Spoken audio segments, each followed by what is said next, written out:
another man carry another man's baby, point blank, period. Like another man carry another man after she gave birth, she had the guy all up in her baby's face. That was a family member. No, you said that was your boyfriend. Let's get it right, shorty. 2012 or 13. There you go right there. He all That's lit up a and stuff with family the baby. member. No, He that's has your not. boyfriend. So if he's your daughter's father, why is it he doesn't have any way to contact? Because I'm always changing my number. Like, I change my number like 3 times out of a month. Why? Because certain people have my number and I don't want them having my number, so I just changed my number. But if this man could be your child's father, how can they keep up with their child? Mr. Clark starts off confidently declaring, "I'm the dad," and is ready to prove it with a DNA test to spend more time with LaKearney. But Ms. Bolden drops a bomb, claiming the real dad is Mr. Moore. The drama kicks off with popcorn-worthy tension, and we're just getting started. Mr. Clark, you're here to prove to Ms. Bolden that you are the biological father of her 3-year-old daughter, LaKearney Clark. And once the DNA results prove you're right, you want to be able to spend more time with your daughter. You say that you've always told Mr. Clark he was not daughter's father and hope that once these results are revealed... Ms. Bolden reveals she cheated on Mr. Clark after an argument about bills. She admits she called up Mr. Moore that night, and things escalated, possibly leading to LaKearney's conception. This love triangle is heating up fast, and it's pure chaos. One day we had an argument about bills, as usual, about his half on the bills. Stormed out the door, so I stormed out the door too. I called Mr. Moore, and we had got a hotel room, and that night I had sex with Mr. Moore. That's the night I think I conceived. And so you were dating Mr. Clark? Right. Mr. Clark signed the birth certificate, sure LaKearney was his. But Ms. Bolden admits she hinted he might not be the dad, without pushing the issue. Now, the confusion between them is setting the stage for more twists. Were you at the hospital when the baby was born? After, Your Honor. Signed the birth certificate? Yes, Your Honor. Ms. Bolden, all this is going on, and he's signing the birth certificate, and he thinks this is his child, and you know, in your mind, you say that it's not? Yes. So during your pregnancy, during the child's birth, did you ever say anything, give a hint? Yes, ma'am. Mr. Clark describes his magical bond with LaKearney, calling her his princess. He's adamant she's his daughter and won't let anyone say otherwise. But just as things turn sweet, the drama thickens. I mean, we stayed arguing all the time. She made statements, I guess just to hurt me, that she wasn't mine, but yet and still, I had no doubt in my mind that that little girl is mine. I always felt like she was my daughter, and I feel like this still. Whenever me and LaKearney meet, it's magic, you know what I'm saying? And she's very happy when she sees me. Mr. Moore believes he might be the dad, but hasn't been involved due to Ms. Bolden's changing contact info. He claims he'll step up if proven the father, but his track record has everyone doubting him. Suspense is building fast. So if he's your daughter's father, why is it he doesn't have any way to contact? Because I'm always changing my number. Like, I change my number like 3 times out of a month. Why? Because certain people have my number and I don't want them having my number, so I just changed my number. But if this man could be your child's father, how can they keep up with their child? Mr. Moore's sister insists LaKearney resembles their family and must be her niece. She says her family supports LaKearney despite the uncertainty, but mixed signals from Ms. Bolden keep everyone guessing. What I know is that's my niece. You do? Yes, ma'am. I know from day one that that little girl was my niece. I make sure she get things for her birthday. I just spend time with her. And why are you so certain? Cause she looks just like us. Nose, mouth, everything. She even act like us. You have her number? No, ma'am. On Facebook. Mr. Clark's witness accuses Ms. Bolden of flip-flopping on who the dad is. They point out LaKearney calls Mr. Clark daddy, sealing his claim. The tension is like a soap opera, and the DNA results are about to drop. So you believe LaKearney is Mr. Clark's child? Yes, Your Honor, a little bit. Because at first you're saying Ms. Bolden told Mr. Moore it was not his child. Yes, ma'am. And LaKearney calls me daddy. She called me dad too. Yes. Ms. Bolden, does she call both men daddy? Yes, you do. Is that confusing for her? Yes, it is. It has been determined by this court that the biological father is Mr. Clark.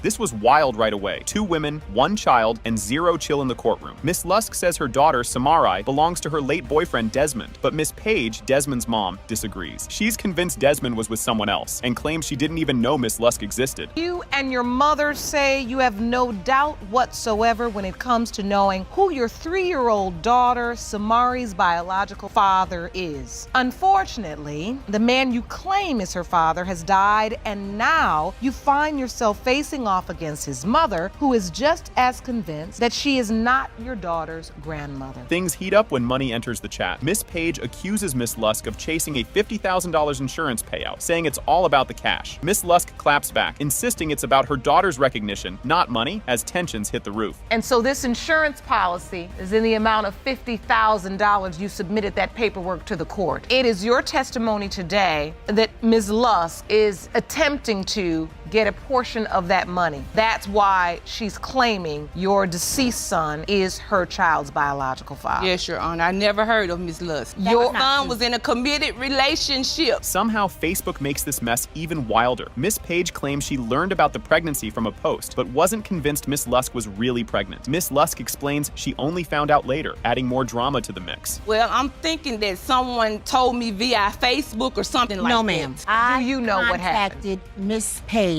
through Facebook to tell her to call me. She called me, and that's when I broke the news to her about my daughter being pregnant by her son. The very first thing she said to me is, my son is a legend. My son has women coming out the woodwork. She seemed proud. Things get soap opera intense over Samurai's last name. Miss Lusk gave her Desmond's last name, Page, sparking outrage from Miss Page, who says it wasn't her call. Miss Lusk defends her choice, firing up the courtroom even more. So you gave Samari Desmond's last name? Without my permission. We don't need your permission. It was permission when I laid down and was intimate with him. No, that's it's not, permission. It's not been That's proven. permission. It's not been proven. But it will be today. You're not but it his will wife. be correct. I don't have to be, and you're not either. You wasn't in the room, Miss I'm Page. his mother. And I'm his baby mother. No, you're not. Yes, ma'am. The tension shifts as emotions spill out. Judge Lake steps in, pointing out Miss Page's grief over Desmond may be fueling her doubts. She urges both women to stop the public drama and focus on facts, calming things. For now, Miss Page is grieving. She doesn't even have a person to review these facts with. She can't say to her son,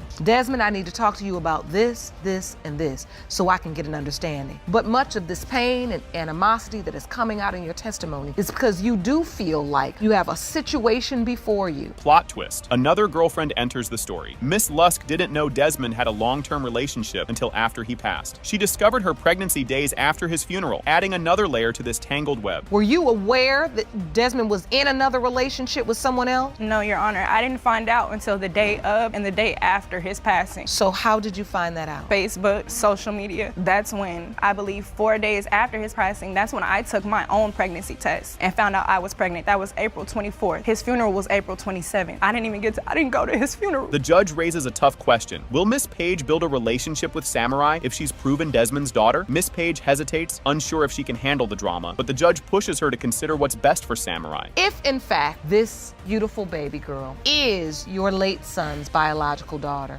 do you want to have a relationship with her? I can't answer that. Why is that? Plus, it's too much drama. And it's too much for me as well because you caused the drama. The moment of truth. It has been determined by this court.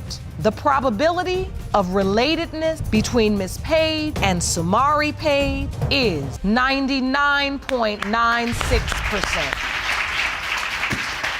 This kicks off wild. Mr. Williams claims Miss tricked him into paying child support for 22-year-old Clarissa, despite always using condoms. He's here to prove he's not the dad and fight $36,742.43 in debt. It's messy from the start, and spoiler, it only gets crazier. Mr. Williams, you have brought Ms. Annette Smith to court today claiming she scammed you into paying child support on her 22-year-old daughter, Clarissa. You say you use condoms at all times, so you cannot be Clarissa's father. Yes, Your Honor. Mr. Williams says child support wiped him out, leaving him with just $7 after 11-hour workdays. A car accident added to his woes, making him miss court. And just when it seems rough enough, it's time for Ms. Smith's side. Woke up 5 o'clock in the morning, spent 11 hours on the job. Usually it's an $80 a day, turned to a $7 a day based on child support. So I'm like, I can't do this. I can't work 11-hour day for $7, and I made income enough to get away. But what happened is I was working at a place, and I got into a bad car accident. Kind of took me out, but the settlement was allowed me to move. Ms. Smith insists they had a real relationship, and he picked baby names, while Mr. Williams denies it all. It's a tense stare-down, leading to a clash over missed DNA tests. Drama level high. You say this was a real relationship. Yes, ma'am, it was. There you go, right there. You all were boyfriend and girlfriend? Yes. No.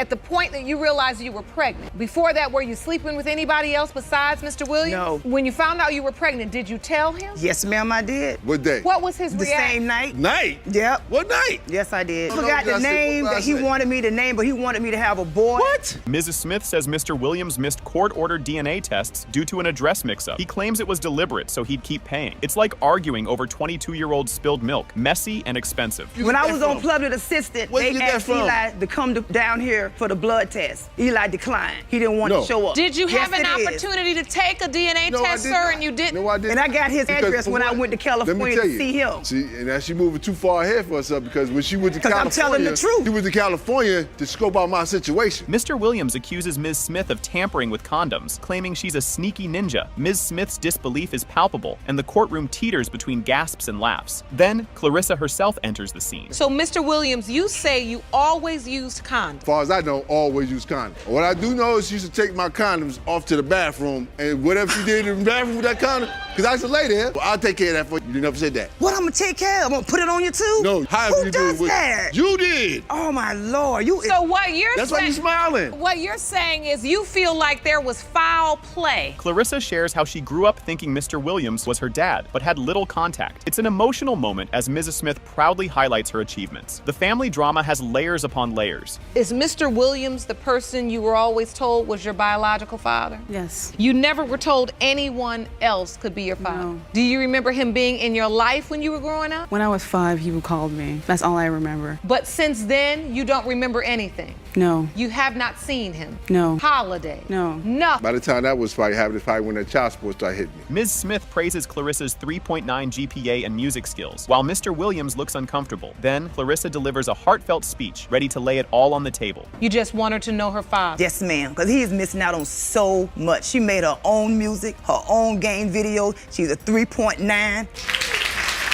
And I can see you very proud of your daughter. Very so much. And now this is the last closure. And this I wanted to be done with so she can blossom and be a good woman. Whether you in her life or not, because you done missed out. Clarissa speaks about growing up without a dad, wanting support and love, but getting nothing. The room holds its breath as her words hit hard. The judge steps in to confront Mr. Williams with some tough truths. You missed out on my entire life. I wanted to have a father to brag things about in my academic life. I wanted to explore someone to support me. You were never there. I wish you were. We could have had some fun. You stopped calling me. My mom tell me these stories about how much you two had so much fun. The judge scolds Mr. Williams for ghosting a child, regardless of his doubts. She highlights the impact on Clarissa, and you can see him starting to understand, maybe. Then, it's time for the DNA results. And you have to respect that, Mr. Williams, whether you believe she's your biological daughter or not. She was told you're her father. Right. Her mother has pictures of you looking like you happy she's here. Can you accept that? If she's mine, I can accept that. But if she's not mine, I'll be more hurt than you imagine. Mr. Williams, you are her father.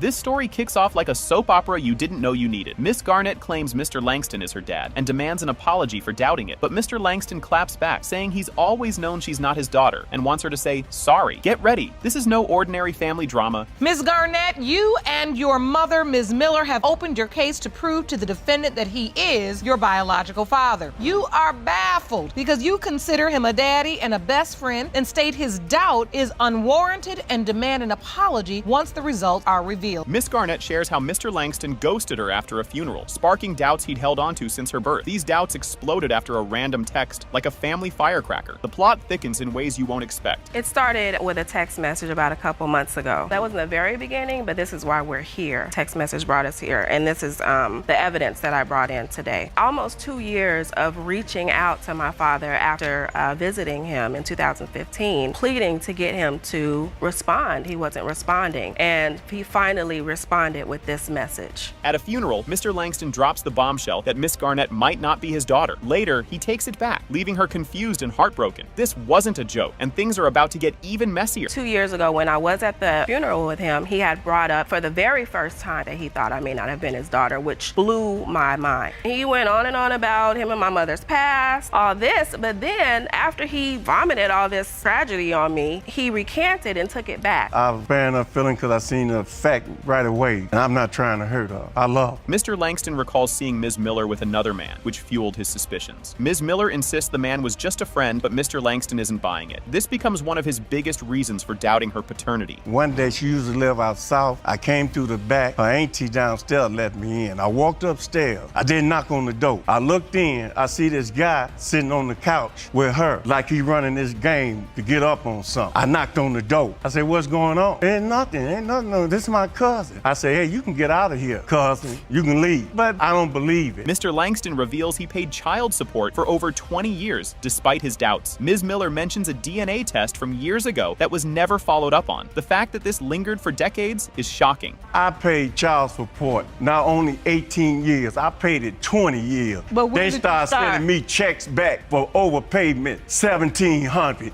So how come you didn't take that $150,000, pay for a DNA test went out before I turned 36 years old? I'll tell you, I have the answer for you. Miss Garnett shares how devastating it was when Mr. Langston's text made her question her identity. She'd always considered herself a Langston, and this shattered her world. Despite her pain, she takes bold steps to uncover the truth. When he sent that text to me, I cried my hardest cry.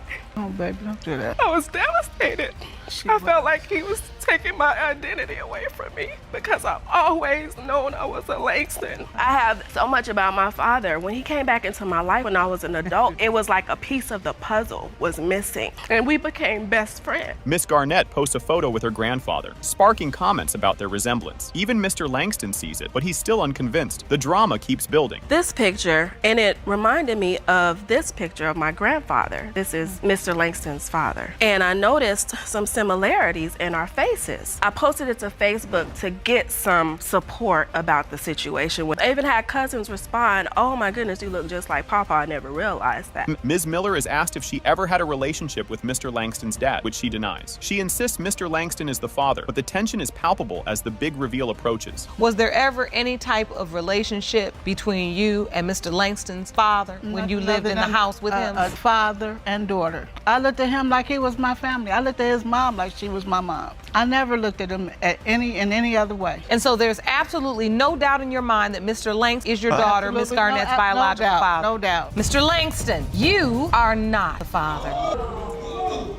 This starts off like a soap opera, and it's wild. Miss Brugger claims her late fiancé, Parrish Brooks Sr., is the father of her son, while Ms. Warner, the grandma, denies it and accuses her of chasing money. Oh, and Grandma insists Parrish Sr. was sterile. Buckle up, it's about to get crazier. Prove to the defendant that your son, Parrish Brooks Jr., was fathered by the defendant's grandson, who was tragically killed 2 months ago in an auto accident. Now, Ms. Warner, you are here with your granddaughter, and you don't believe Parrish Jr. is your great-grandson. You say the plaintiff has dragged you to court today because she wants in on your family's land and oil trust. Miss Brugger says she and Parrish Sr. were building a life together, and he was excited about the baby. She even has proof he claimed the baby as his own, but the family isn't buying it, and tensions are boiling over. He's my son's father. We live together, everything, we're in a relationship. He asked me to marry him. That is my son's father. He never denied my son. He was never told by a doctor. That was just him because he never had a child. Me and Parrish clearly had a conversation before he passed that he wasn't sure. Chaz, I don't even think I can have kids. Ms. Warner claims the baby doesn't resemble Parrish Sr., down to the vibe. Miss Brugger fires back, saying Parrish Sr. loved being a dad and treated her older kids like his own. Then, the bombshell. The family learned about his death on Facebook. You did? I did go because of Parrish. Parrish was alive then. That was his baby. But to me, that's not his child. He loved the baby, Your Honor, but the baby doesn't even look like him. He doesn't act like him. His forehead's not, there's nothing about him to tell me that that is my grandson. My son looks around his eyes, he looks just like him. No, he looks like his grandpa. Grandpa ain't never did nothing for Parrish. Well, that's what y'all say. Ms. Warner is livid she found out about Parrish Sr.'s death on Facebook. She accuses Miss Brugger of keeping the baby just to fulfill Parrish Sr.'s dream of fatherhood. Miss Brugger claps back, saying she's raising the child alone. I got a phone call from one of my friends that seen it on Facebook. They had just found out that morning too. They found it out on Facebook. Someone else called the coroner's office. They released all of his information. So when I'm looking at Facebook Facebook at like 5 o'clock in the morning going to work. I see it. I call my grandmother. Grandma, have you heard anything about Parrish? I had just talked to Parrish the Friday that he died at like 10 o'clock in the morning. Grandma accuses Miss Brugger of sneaking around with a guy she did hair for. Brugger denies it, saying he's just her brother's friend. The real drama? A babysitting fiasco that'll make you cringe. Parrish felt that she used to have some dude come over to the house whose hair she was always doing. Your Honor, never got paid for it. Parrish didn't like that because he would call my grandmother and clearly stated. He was saying she's broken, Grandma. I cannot fix her. He said she's crazy, Grandma.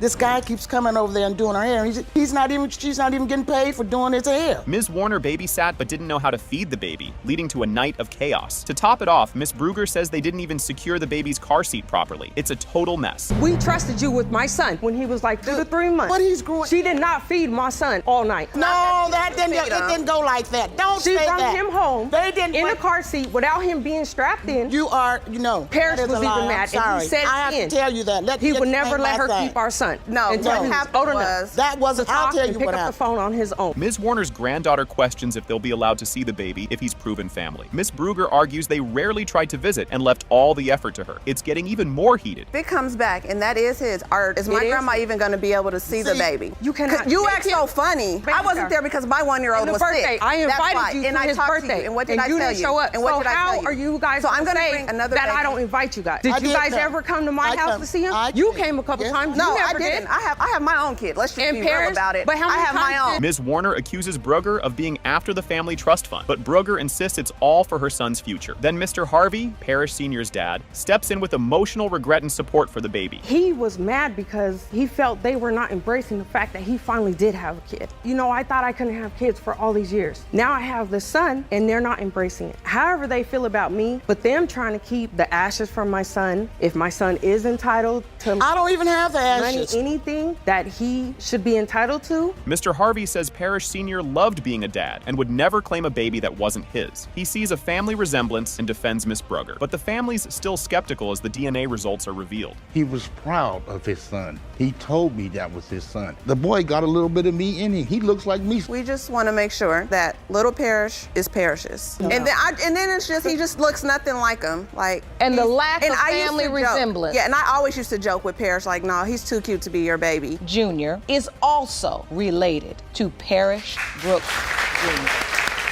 It kicks off with a bang. How does a two-night fling turn into this chaos? Miss Steinhardt claims Mr. Washington is the father of her baby, but he's denying it. Meanwhile, his fiancée, Miss Comer, is fuming, and the drama is just getting started. Mr. Washington, you say the defendant, Ms. Steinhardt, was a two-night stand that went too far. And as a result, she's claiming you fathered her 3-month-old daughter, Amaya. Your fiancé, Ms. Comer, says your relationship is in turmoil because of Ms. Steinhardt, and you're both desperate to prove you are not the father. Why they're fighting. The pettiness is unreal. Mr. Washington thinks Miss Steinhardt wants to ruin his family, while she insists he needs to step up as a dad. Miss Comer's had enough, and the drama keeps escalating. Well, the real reason is because she just wants my family. Nobody wants your Let me let you family. know Nobody wants something. this man. Called me every day when you was pregnant, knowing that I was pregnant with my child, to talking about your child like I was gonna even put my 2 cents in your conversation. You're the only one asking for a DNA. Not that. He said it in front of you when we had you on speaker on the phone. Because you he was with you. How they met. Things went downhill fast after Mr. Washington met Miss Steinhardt during a fight with his fiancée. She says he even introduced her to his family, but Miss Comer's not buying it. Me and my fiancée got into a little disagreement. I was staying at a friend's house, and I met Teresa over there. Then we took it from there. We was together like that whole week. When you say together, that means having sex? No, like we was just like hanging out. Okay. Took me to his family member's house, introduced me to his family. Let's get it straight, the basement of his family's house. Caught in the act. Picture this, a street confrontation with Miss Comer catching them together. Chaos ensues as Mr. Washington tries to play it cool, but it's not working. Basically, we was walking to the store and she was yelling from the other side of the block, like, oh, I see you. And then I said, oh, I see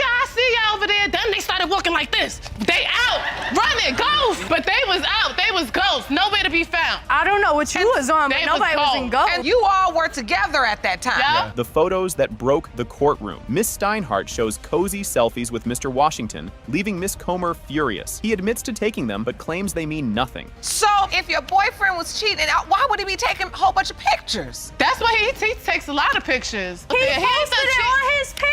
No, you posted it on your page, we heard. So, Mr. Washington, because I want to hear from Mr. Washington. Hair from the dog himself. Pregnancy plot twist. Miss Steinhardt says Mr. Washington told her to take a pregnancy test and then ghosted her. Miss Comer found out on social media and things got even messier. He called me and he was like, I think you need to take a pregnancy test because I think you're pregnant. Yes, you did. I never called you. Try to contact us all the time. You didn't call me? No, I blocked your number. You called me from a text-free number. Let's be real, because your phone was off. He asked me to take a pregnancy test, and I went down to the hospital and I took a pregnancy test and it came back positive, and I let him know. The mystery man. A photo with another man holding the baby raises questions. Miss Steinhardt says he's just a family friend, but nobody's convinced. Another man carry another man's baby, point blank, period. Like Another man carry another man after she gave birth, she had the guy all up in her baby's face. That was a family member. No, you said that was your boyfriend. Let's get it right, shorty. That was my boyfriend since 2012 or 13.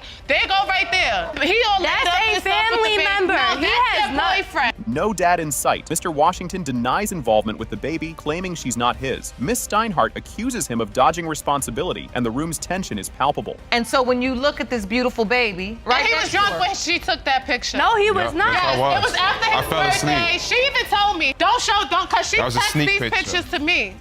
What's going on here? It looks like a dad. Basically, I was at a family member's house. He wanted to see the baby, and I was like, sure. The DNA shocker. It has been determined by this court. Mr. Washington, you are not the father. Thank you. Now have a great day with your life. If you were there when my mother died at the hospital on her deathbed, and she told you she wanted you to take care of us, take care of me, whatever, where did you go? Why would you just leave us there? Why did we have to grow up the way that we did? That makes no sense to me. You just standing there, Mr. Wallace, like you don't have a piece of remorse in the world. No, ma'am. You don't have any issues with cheating on your wife? No, she's not a victim. She's not? No. Oh, fill us in. She barely cooks. She doesn't clean. Correction. Miss Lockridge takes Mr. Tidwell to court, claiming he's not stepping up for their 10-month-old son, King. She's confident, 100% sure he's the dad, and today's DNA test will settle it. But hold on, the drama that follows, you're not ready. Ms. Lockridge, you've dragged the defendant, Mr. Tidwell, to court because he has refused to acknowledge your 10-month-old son, King.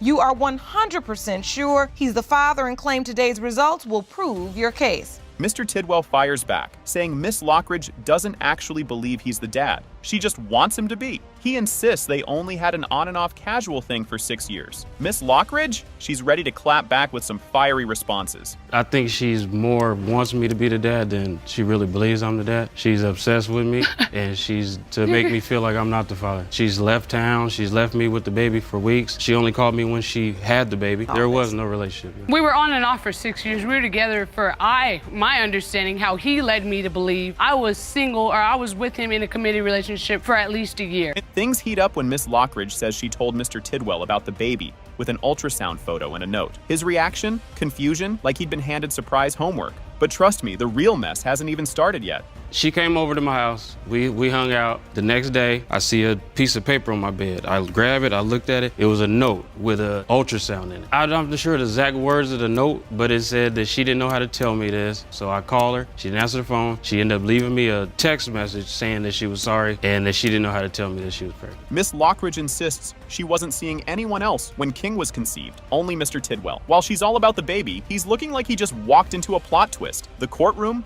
nowhere near done with the fireworks. When we conceived my child, I told him I just had my period a week ago. That's a lie, Your Honor. He said, shut up, and we kept going at it. Oh, That's a lie, Your Honor. You thought that he wanted or didn't mind if he got you pregnant. I mean, he just got another girl pregnant 4 months prior, and I asked him, what you gonna do about it? He said, if it's mine, then I'm gonna take care of it. So next time I come over, heck yeah, I'm excited. Enter Mr. Tidwell's mom, Miss Harrington, who accuses Miss Lockridge of being obsessed with her son. She even jokes about a prayer closet dedicated to him. Oh, and she doesn't think King looks like their family. Drama off the charts. She is very obsessed with my son. I am not in love with him. All she talks about is how much she wants to be with him and how she's got a prayer closet at home for him. Well, you know, this is just obsession, really. Why is it so far-fetched that he could be King's biological father? Because there was such a long span of time in between. I don't know anything about this young lady, really. Miss Lockridge says she left King with Mr. Tidwell while working, but he claims she vanished for for 2 weeks. And what happened when she returned? Let's just say it's part comedy, part cringe. She left for 2 weeks. No. When I call her Thursday to to ask her Tuesday. when she's coming back, she said she'll be back when she get back. I said, well then I'm just gonna keep him and to figure out if he's mine. And all. No. She It's called came airplane. within an hour. She was there with No, I a man explained. and picked the boy up. Came in, snatched him up, left, and I didn't hear her Okay. for a week. And I'm like, where are you going? Who you with? Oh, don't worry about it. Ooh. And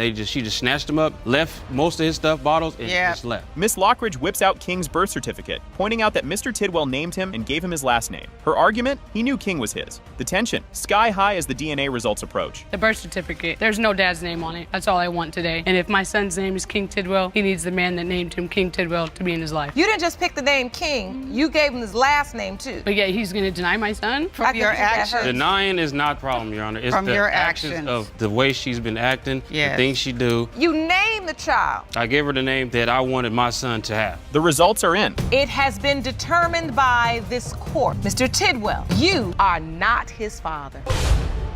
Are you kidding me? Messed up. Things get messy fast. Mr. Robinson and his wife claim he's not Trevorous' dad and say Ms. Grant tricked him into paying child support. Now they're suing for $124 to fix his license and $1,600 in wages. You and your wife say you are not the father of the defendant's son, Travaris, but know who is. You claim she deceived you into believing you were the father to collect child support, and as a result of your inability to pay, your driver's license was suspended and your tax return was taken. Today, you're suing Ms. Grant for $124 for license reinstatement fees and plan to return to court in your home state to fight for $1,685.10 in garnished wages. Ms. Grant isn't backing down. She shows the court an affidavit where Mr. Robinson said he's the dad. She says he even acted like a dad before doubting it. Mr. Robinson admits signing it but gets sketchy about his proof. My son never went around them. Yes. Dexter did claim my child because I have proof here where he went to sign papers and everything. He had the opportunity. What is this paperwork? That is where he signed and say that is his child, and he states that he will pay $60 a month for his child. This is an affidavit, an admission of paternity, which is basically an acknowledgement of paternity. Plot twist. Ms. Grant says Trevorous isn't Mr. Ellis's kid, but Mr. Ellis told Mr. Robinson otherwise. Mr. Robinson believed he was the dad for over 20 years, but one conversation flipped everything upside down. 2 years ago when this other man approached him and told him that he was the father. So, Mr. Robinson, at some point after you signed this acknowledgement, someone came up to you and said, I'm Mr. Christian's father? Yes, Your Honor. 20 years you thought Mr. Christian was your son and you were paying support. Yes, Your Honor. Mr. Ellis claims Mr. Robinson started the whole mess, but then it gets wild. He says Ms. Grant once called Trevorous his son,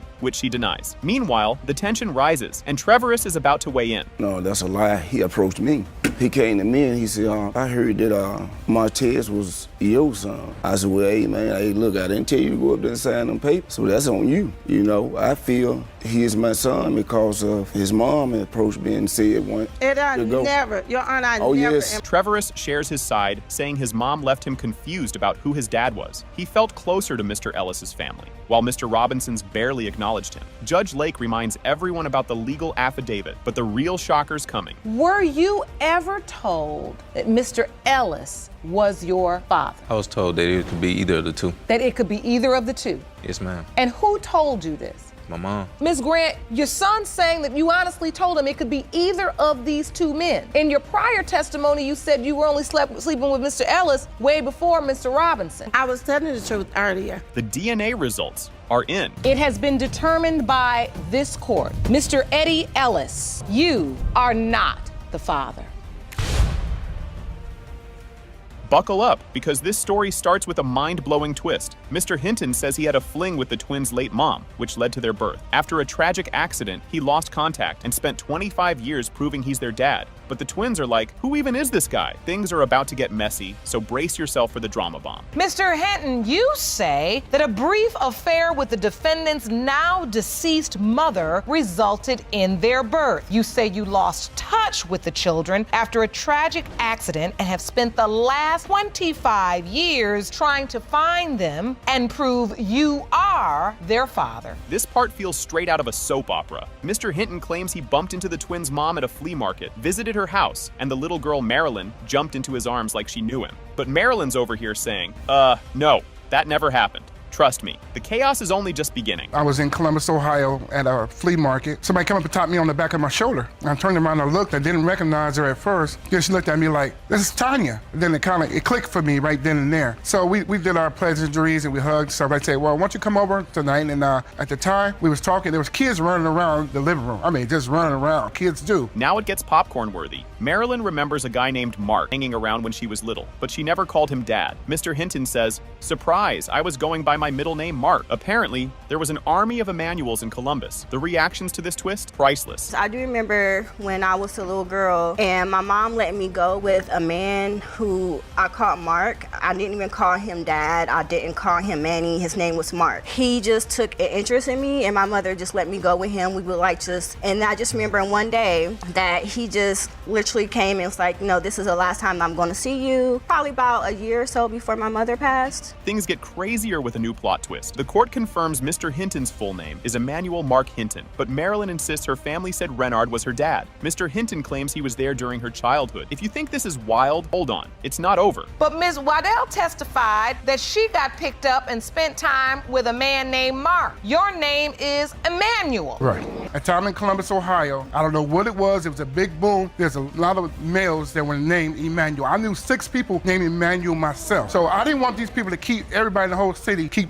interfering with me thinking I'm this Emmanuel and I'm this Emmanuel. Now we hit the emotional part. The twins accuse Mr. Hinton of being MIA after their mom passed, sharing how they grew up in foster care and were separated at 9. Marilyn asks, if you cared so much, why didn't you come back for us? His response, eye-roll worthy. We're 33 years old. So if you are our father, why would you wait all of this time?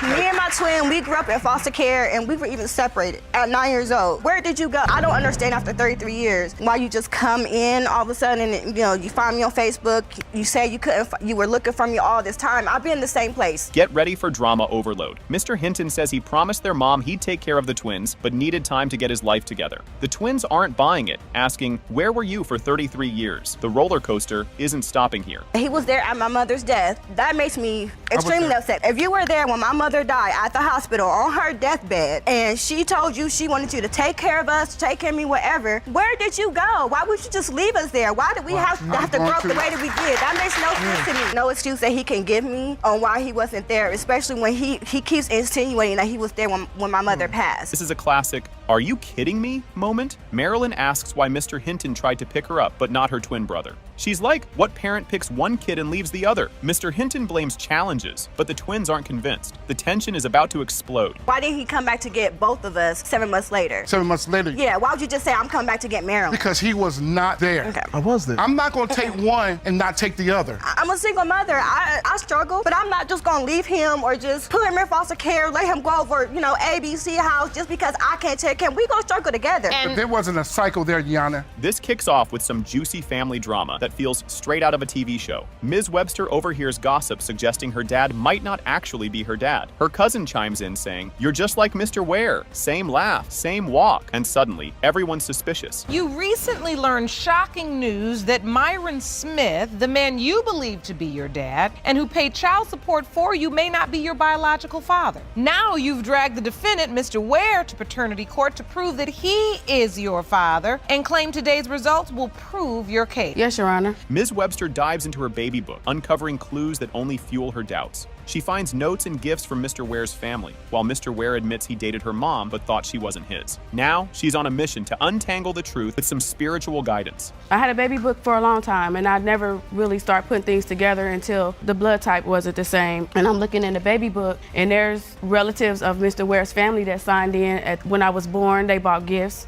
There was an address. Relatives of Mr. Ware, yes, Your Honor, have signed into your baby book when you were born. Correct, Your Honor. The plot thickens when Mr. Ware shows up during a church prayer session. Ms. Webster turns around and realizes this could be her dad, but it's as awkward as it is surreal. The moment feels like destiny, or maybe just a bizarre twist of fate. We went to visit him at his church. I knew who he was, but he didn't know who I was. I just been praying, that I find out who my father is. There's things in my life. I came to the Lord. I went to the altar. They had altar call. I'm praying. and I'm nervous, but I just felt this energy. When I got up, Mr. Ware was standing right behind me. So out of all And the did you people, know it was Mr. Ware? When I was down, no, I didn't know who was standing there when I got up. Tamara Smith enters with major receipts, claiming she knows who the real dad is. She insists Ms. Webster's mom and Mr. Ware were together when Ms. Webster was conceived, clashing with her mom's denial. The drama skyrockets as Ms. Webster's mom steps in to defend her story. My name is Tamara Smith, and I grew up in the household with Demisha's mother, Miss Webster. Mr. Ware was like a part of our family. I know what Miss Webster may have told him, that he wasn't the father, but I believe in my heart when Miss Webster left Louisville to move back to Dayton, Ohio, that she left her pregnant. Mr. Smith, who's been paying child support for years, reveals he was out of state during the conception window. Despite signing papers without a DNA test, he wanted to do the right thing. Now, Ms. Webster's mom has to set the record straight amid mounting tension. You have been paying child support. Yes, I have. But you don't believe you're her biological father. No, I don't. Miss Webster was born September the 17th, which means that she had to be conceived either late December or January of 76 or late December of 75. I was in the United States Army, stationed in Fort Hood, Texas. Right there, she was born September the 17th. Last time I was home on leave was late November. The mom testifies, confidently naming Mr. Smith as the dad, until it's revealed she was dating Mr. Ware too. The court hears everyone's version of events, creating a live soap opera moment. Then comes the bombshell. The DNA test results are in. Tisha was named for my cousin Marika and Mr. Ware. His middle name and Marika's name together, and that's how she got to be. Of course, Marsha and I, we got together to name her at the time. I do remember that. You dated through the process, you named her together, but you were sure he was not the father? Right. It has been determined by this court. Mr. Ware, you are not her father. This gets messy fast. Like, grab your popcorn. Messy. Mr. Pierce accuses Ms. Koval of tricking him into thinking her baby was his. She admits she cheated, but insists Julian is his, setting the stage for a drama-packed showdown. You are summoning your ex-fiancée, Ms. Cavell, for a paternity test to prove that her one-year-old son, Julian, is not your son. You claim Ms. Cavell deceived you into believing you were the father, and it wasn't until Julian was 6 months old when she finally confessed she had cheated and you may not be the father. Things explode when Mr. Pierce recalls giving Ms. Koval a chance to confess secrets, thinking they were solid. She admitted to cheating, which led to days of guilt-fueled confessions. Just when you think it's done, more chaos unfolds. When I found out, I just had to call it off. I mean, there's no sense in really trying to go for a marriage because it's not true. How do you feel when you hear Mr. Pierce say these things, Ms. Cavell? It really hurts me. I know I made a mistake at one. We were both going through an emotional roller coaster at that time period. I made a mistake one time. I understand that my son looks nothing like him, but he looked to me when I was a baby. You don't see no color in that baby. Ms. Koval reveals she cheated after feeling unsupported during a tough time. She says it was a one-time mistake with a coworker, but Mr. Pierce doubts her. The awkward vibes skyrocket as trust hangs by a thread. When was he born? May 13th. Oh, this is here. When you had that moment where you fell short and cheated? It was in September. I don't remember the exact date. I had just lost a baby. Early September, middle September? It was early September. Did you say the end of August, beginning of September? Somewhere around. You cheated right around here. Mr. Pierce wants both a paternity and lie detector test, saying trust is gone. He can't believe someone he trusted betrayed him. Their future hinges on these test results, and the tension couldn't be higher. In addition to the DNA test you request today, you're also requesting a lie detector test. Correct, Your Honor. We have, in fact, administered that test, and the results will be revealed shortly. You have this beautiful baby. When you look at this child, what are you thinking? Every time I look at him, it kills me. The paternity test results are in. It has been determined by this court. Mr. Pierce, you are Julian's father. Yes! From the get-go, it's chaos. Miss Reed demands a paternity test to prove Mr. Wallace isn't the father of Miss Austin's baby. Plus, she's suing Miss Austin for $5,000, blaming the affair for her financial troubles. Miss Austin fires back, denying she owes Miss Reed anything and insisting Mr. Wallace is her baby's dad. The drama is off the charts, and we're only getting started. You are demanding that Miss Austin have a paternity test administered on her child, whom she claims was fathered by your estranged husband. You're hoping the DNA test will prove that your husband is not her baby's father. You argue that her affair has left you struggling financially as well. Buckle up. This is where it gets messy. Miss Reed found out about Miss Austin when she answered Mr. Wallace's phone. and heard, "I'm his girlfriend." Shocked, she responded, "No, I'm his fiancée and we just had a baby." Though she initially left him, she later forgave and married him. But Miss Austin's next bombshell keeps the drama rolling. And I found out about Mrs. Austin. One day I came in from the hospital from having my second child, and Raniel's phone rang, and I just so happened to answer the phone. Mrs. Austin, she said, "I'm Raniel's girlfriend." I said, "Raniel's girlfriend? Did you know that Raniel was engaged to me or whatever and just had a baby?" She said, "No." I packed my things and I left with my 2 kids at the time. I went and stayed at my aunt's house. Miss Austin brings the heat with her unapologetic story. She claims she didn't know about the engagement and only learned of their marriage via Facebook. Instead of apologizing, she blames Miss Reed for not keeping up the house, saying that's why Mr. Wallace strayed. Her confidence is wild, but when Mr. Wallace enters, the drama hits new heights. I found out on Facebook that Raniel, Mrs. Reed, was married. When she posted a picture up there of their marriage life, that's when I found out. And yes, I did confront Raniel about the marriage. So what you're saying actually is that you didn't have any regret or remorse about it because you felt like if she was handling her business, he wouldn't be over talking to you. Mr. Wallace arrives looking more casual than concerned. He admits to cheating, fathering 3 kids with Miss Reed and possibly one with Miss Austin, citing boredom as his excuse. Judge Lake calls him out for his audacity, while Miss Reed tearfully confronts the mess he's created. Things quickly turn emotional. You just standing there, Mr. Wallace, like you don't have a piece of remorse in the world. You don't? No, ma'am. You don't have any issues with cheating on your wife? No, she's not a victim. She's not? No. Oh, fill us in. First off, she wasn't a good wife. She barely cooks, she doesn't clean.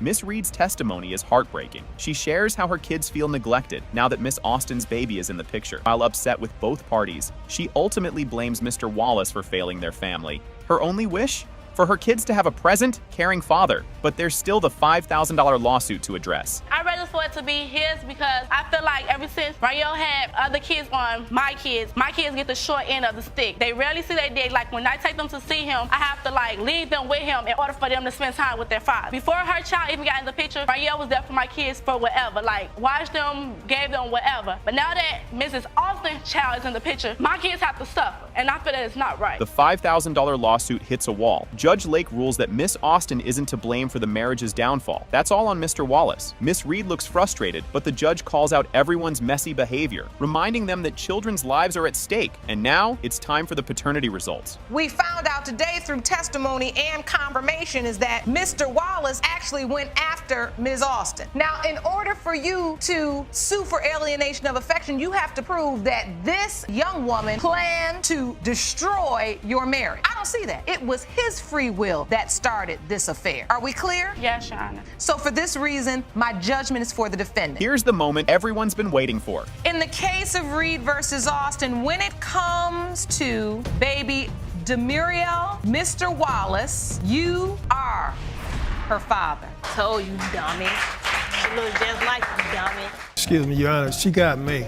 You know, you don't have to worry about that. If I'm a man, I'm gonna step up and do what I gotta do. My job is to protect you and to love you, to show you how a man's supposed to treat you, you know. This case is already messy right from the start. Ms. Rogers says Mr. Stone got her pregnant, but he's dodging responsibility. He says it was just a fling and that she was with other guys. Things are already heating up. You say after an encounter with your elementary school sweetheart, you ended up pregnant, has gone through great lengths to deny he is the father of your son, Christian. You say Ms. Rogers is promiscuous and it was only a casual fling. You say she has even slept with some of your friends and therefore it is impossible you are the father of her baby. Ms. Rogers runs into her childhood crush, and somehow they go from long time no see to having intimate violence twice in one day. Their fling lasted about a month before she found out he had a girlfriend. Just when you think that's the big drama, nope, it gets worse. I was at my friend's house, or I was at her boyfriend's house, and we were chilling, and he walked through the door, and I'm like, really? We was talking, laughing.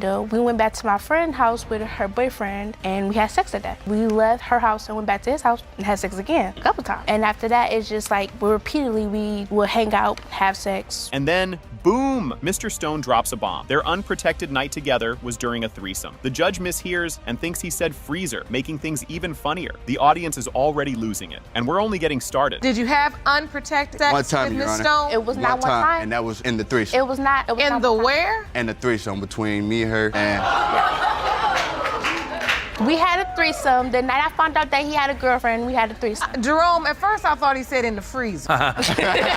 Ms. Rogers finds out she's pregnant while getting a birth control shot. Talk about bad timing. She's scared because she's 18 with twins and just got into college. Mr. Stone, however, swears she never even told him. I went to the doctor to get my birth control shot because I know I'm having sex, so I'm like, I need to go because I don't want to have no more kids. Anymore? I have twins. 18 years old with 3 children? Yes. I didn't want no more kids because I had just gotten accepted to college. Things was looking up, so I was like, I wanted to like put the cap on before anything happened, not knowing that I was already pregnant. So it was like, I was scared. Ms. Rogers says Mr. Stone was right there for the ultrasound and even roasted the baby's big head. Mr. Stone says he never saw it and only got a picture through a text. Someone here is clearly lying and the audience knows it. Yeah, I wasn't driving. I was in the passenger seat. My friend came to me. We were chilling, talking, and then he said he had to go pick them up and drop them off. He saw the ultrasound pictures when I came out the hospital. He looked at them. He held them in his hand and looked at them. No, I did not. Picture of my ultrasound. It said, you're having a boy. I didn't find out I was pregnant until I was 4 months pregnant. I give him that. I'm in the car with my friend. They had been over my house. They was like, I said, can you take me to my ultrasound? She said, okay. Now we've reached the math part of the drama. Ms. Rogers says the doctor confirmed the baby was conceived in November, which lines up with their fling. Mr. Stone, though, is looking at the timeline like it's an impossible puzzle. The lady said that I got pregnant during the beginning of November. No, Your Honor, we were entering between the 17th and the 22nd. My birthday is the 24th. It was the week before my birthday. We had been having sex for almost a month. We started having sex at the end of October towards the end of November. It was the beginning, like the mid-November. Ms. Rogers pulls out text message receipts where Mr. Stone calls the baby my baby. Now he's backpedaling, saying he got attached but still isn't sure. At this point, everyone is just waiting for that DNA test. This is the first time he's saying this. Let me tell you something. When me and him talk, this is his baby. This is really baby. He says my baby. He does not say the baby. He says my baby. Text messages. The messages say, from Mr. Stone, what are you doing? And you say, sitting here. And Mr. Stone says, oh, okay, I miss Nugget. You write, okay. And then you write back, Mr. Stone, when can I have my baby? And then, boom, plot twist. It has been determined by this court. Mr. Stone, you are not the father. This situation was wild from the start. Phelan Hannon thought Kimball was her dad until at 13, he hit her with, I am not your father. Years later, on her mom's deathbed, she found out her real dad was David Dorsey. Now, she had to track down a man she had never met. Miss Hannon, you grew up believing one man was your father until the age of 13 when he said, I am not your daddy. Your mother then told you on her deathbed that another man, the defendant David Dorsey, is your biological father. You are here to prove paternity. When Phelan was little, she asked Kimball to take her to a daddy-daughter dance. Instead of just going, he told her, I'm not your dad. Good luck. That's a next-level RSVP rejection. Just when it seemed bad, things got even messier. Well, I believe David Dorsey is my biological father, but I grew up with my grandparents and my mom. Like you said, I was known for a man named Kimball to be my dad. I called him one day, the daddy-daughter dance. Instead of his response being, yes, I'll be there, it was, your mother's still lying to you. I'm not your dad. You need to go find your real dad. How cruel. Before passing, Phelan's mom finally admitted she had guessed wrong. David Dorsey was her actual dad. So now, on top of grieving, Phelan had to track down a stranger and hope he didn't reject her too. Buckle up, this ride was far from over. My mom, we would have our heart-to-heart because she was sick my whole entire life. You know, she would be talking about Kimball, she would talk about David. On her deathbed, she told me, I thought I'd pick the right one for you, but David's your father. So just before your mother passed, she says to you, I thought I picked the right one for you, but David Dorsey is really your biological father. Yes, ma'am. Wow. Denial. Imagine telling someone, hey, you might be my dad, and they reply, I don't even know your mom. David stood there, denying everything, while the audience gasped like they were watching a soap opera. But the receipts were coming. You don't believe you're her biological father? No, Your Honor. Why? Because I don't remember her mother at all. You don't remember her mother? I don't know her mother. So you are standing here at the defendant's podium in this courtroom today saying you know you cannot be Miss Hannon's biological father because you have never met her mother. No, I haven't, Your Honor. David thought he could deny it all until Phelan's godmother stepped in. She said, oh no, sir, I remember you. She recalled David bringing Phelan's mom lunch at work. Suddenly, he wasn't looking so sure of himself. Me and Phelan's mother, Veronica, we worked together. Mr. Dorsey, I have seen him come to the job to bring her mom lunch. Her mom would talk about her baby daddy being David. Your Honor. You don't remember any of this? Your Honor, I've never had sex with this woman. David claimed he didn't know Phelan's mom, but then it turned out he had a different last name, David Watkins. That was the name Phelan had heard her whole life. Either this was a wild coincidence or someone's memory was off. Because I remember her mom talking about a David. That's your dad. Oh wait, But this it was is David Watkins. Dorsey. You said David Watkins. It was a David My name used to be David Watkins. I was adopted, and he changed my name to Watkins. And then when I got grown, I changed my name back to my dad's name. So what are you thinking? You thinking this woman just made this up? Your Honor, I don't know this woman. David's daughter, Melody, walked in and was like, "Dad, stop playing." She hugged Phelan and said, "That's my sister." If David wouldn't claim Phelan, Melody was going to do it for him. I love you too. That's my sister. You know, I don't mean to disrespect my dad, but my dad was a Rolling Stone, okay? So he was the man, and like, he was very known on the North Side for being David Watkins, you know, the Slayer. Melody revealed that people had always said Phelan looked just like her. She even saw Phelan's picture and thought, "That's literally me." Meanwhile, David was still like, "I don't know. I don't remember. Sir, do you need glasses?" There's this girl that looks like you. She looks so much like you. Can you please just get in contact with this girl, please? Because you look so much like her. Went onto Facebook, you know, and I looked up her name. When I seen her face, I was like, if that's not me, maybe about a good 50 pounds ago, Even David started questioning himself. He admitted Phelan looked like him and his daughter, but stuck to his "I don't remember" story. No worries, the DNA test was about to settle this. I feel sorry for her. Is there any part of you that says, if she is my daughter, I've missed out on 30 years of this woman's life, this young woman, this beautiful, smart young woman, I've missed out on her life? Yeah, I'm torn that way too, though. I feel one kind of way, but then I feel bad if I missed out on her life, if I am her father. Judge Lake opened the envelope and the room went silent. The result? It has been determined by this court. Mr. Dorsey, you are not the father.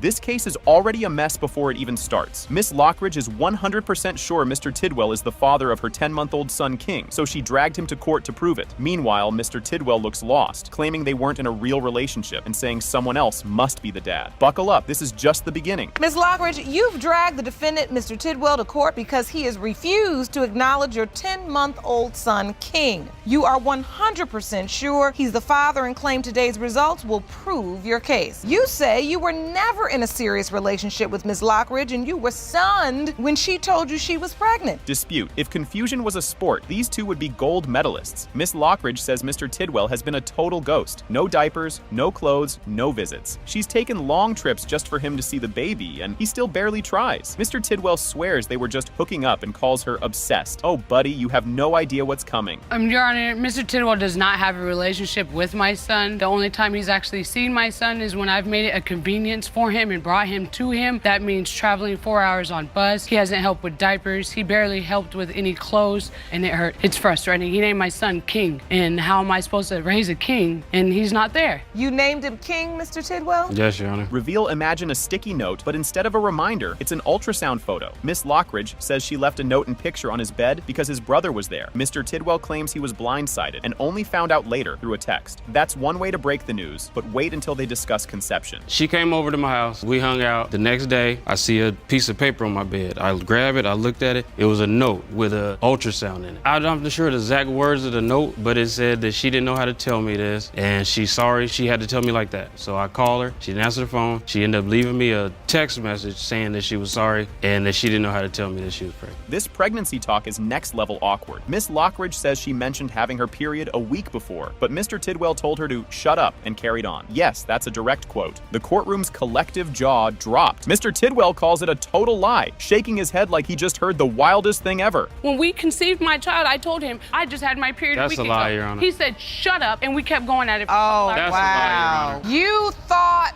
that he wanted or didn't mind if he got you pregnant. I mean, he just got another girl pregnant 4 months prior, and I asked him, what you gonna do about it? He said, if it's mine, then I'm gonna take care of it. So next time I come over, heck yeah, I'm excited. This is the part where the audience starts shaking their heads. Miss Lockridge kept him updated on doctor's appointments and even sent baby heartbeat recordings. He still didn't show up. She went through 36 hours of labor alone, and a nurse had to get special permission to stay with her. And just when you think he looks bad, it gets worse. He didn't care about, I texted him when I was every doctor's appointment. I even sent him voice recordings of the heartbeat, all that. Like, when I had my son, I was in labor for 36 hours completely by myself, to the point where the nurse that was with me, she had to call the doctor and ask the doctor if she could stay with me because I was by myself. This is like a game of telephone gone wrong. Mr. Tidwell's mom says Miss Lockridge ditched the baby on them for 2 weeks. Miss Lockridge says she asked them to watch him while she worked. Mr. Tidwell swears she disappeared and later returned with a mystery man. The drama just keeps piling up. I don't understand how a mother could actually leave her child with that she doesn't really even know very well for 2 weeks. It wasn't and 2 get weeks. on the It was plane Thursday to and go Tuesday to to Nevada, saying she had a modeling job. Just all of a sudden, just jumps up and leaves this baby with us. We took care of the baby at that time. I call her, I'm like, when are you coming back? Like, I have stuff to do too. You know what I mean? All of a sudden, boom, she was there. This debate is like an episode of CSI Baby Edition. Miss Lockridge presents baby photos as evidence, swearing King looks exactly like Mr. Tidwell's family. She even calls him an Ethiopian baby. Mr. Tidwell's mom isn't convinced, but all this arguing won't matter once the DNA results come in. So here's the first picture. That is my son, King. And here is the second picture. That is Mr. Tidwell. The thing that catches me up is he looks like his side of the family. He looks like an Ethiopian baby. Really? Yes, he does to me. That's King. And the next photo is Mr. Tidwell as a baby. Look at the earmarks, the ear tags. There's nobody else. Do you see a resemblance? No. If you placed a bet, you might want a refund. It has been determined by this court. Mr. Tidwell, you are not his father. This episode is wild from the start, and the drama is real. Miss Salvo is sure Mr. Gonzalez is the dad and says she was only with him, but he's like, nah, she was with my best friend too. They can't even agree on how many times they hooked up. She says once while drunk, but he says at least 6 times while engaged. Oh, and he got caught naked in her mom's kitchen, and she just said, wow. It was more than 6 times. I started off with her mom, so we will go over, we'll drink, started kissing, we started touching on each other, we went to the room. I was thirsty. Did you use protection? No, ma'am. I went to get something to drink in the kitchen. I was naked. Her mom saw me. Her mom was like, wow. Mom didn't get mad at me or nothing. She admits she had a boyfriend at the time and thought he was the dad. But when she saw Amaya, she thought, nope, this baby looks Hispanic. But let's be real, a dimple isn't a paternity test. Surprise, her boyfriend already took a DNA test and he's not the dad either. Mr. Gonzalez is now convinced her best friend is the real father. Just when you think it's settling down, some scandal's about to take the mic. When that baby was born, diapers, baby carrier, everything. What? A crate? Her fiance, Miss Millender, says she's Amaya's real parent. She says, I feel like the daddy, but I don't even got the equipment. Now it's time for the big reveal. Results are in. Mr. Gonzalez, it has been determined by this court. This was one of the saddest things ever. Mrs. Watts tells the court how both of her sons were ambushed and eliminated. Just when you think things can't get worse, there's a whole other problem. Mrs. Watts, you are here on behalf of your deceased son, Alex, who was tragically murdered just a few months ago. I'm very sorry for your loss.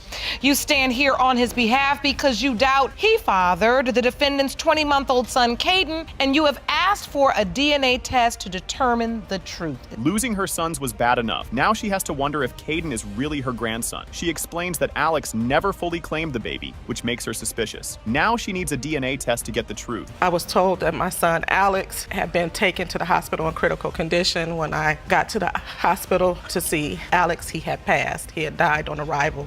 This has been very difficult for me. I am so very sorry. Where you have now had to live with the doubt as to whether or not this beautiful little boy, Caden, is in fact your grandchild. Yes. Ms. Cheryl is 100% sure Alex is the dad. She even shows a cute video of Alex and Caden together. But then, the court digs into her past statements, and things start looking sketchy. The relationship was like a father and son bond relationship. They were like 2 peas in a pod. Alex loved Caden to death. Yeah, because like, you don't hear what I'm saying?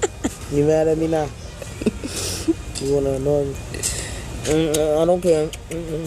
Mrs. Watts brings out a text where Ms. Cheryl admits she wasn't sure who the dad was. The courtroom reacts like they just saw a plot twist in a movie. And trust me, it only gets messier from here. Alex is, and she said that she didn't know she needed a DNA test. She sent it to me in a text message. Do you have that text message? I do. And you ask, question, are you pregnant by Alex? And Miss Cheryl responds, I don't really know, I don't believe so, but at this moment, I don't know, I have to get a blood test. Caden's birth certificate doesn't even have Alex's name on it. On top of that, he doesn't even have Alex's last name. The judge and audience are side-eyeing Ms. Cheryl hard right now. On the birth certificate, there is no father's name listed. Caden's last name is not your last name. I gave him a friend of mine's last name only because I didn't want to give him a female's last name. When the time came for me and Alex to get a blood test, I told him we can go down to the court, and we can get his last name changed, no problem. Alex's stepdad steps up and says Alex never mentioned Caden. He points out that Alex took a DNA test for his first daughter, but never did for Caden. The doubt just keeps growing. If somebody got a child, they gonna say, well, this is my baby. Here, mama, look at my baby. He never mentioned I have a baby on the way. No, I just started seeing pictures like this. I'm like, well, he got a baby. Alex has another daughter. Yes. Saying that this is my child. Yes. But Alex also got a blood test with his daughter also. They did get a blood test with her too. Boom, the results are in. It has been determined by this court. The percentage of relatedness between Ms. Lita Watts and Caden is 0.006%. You are not related.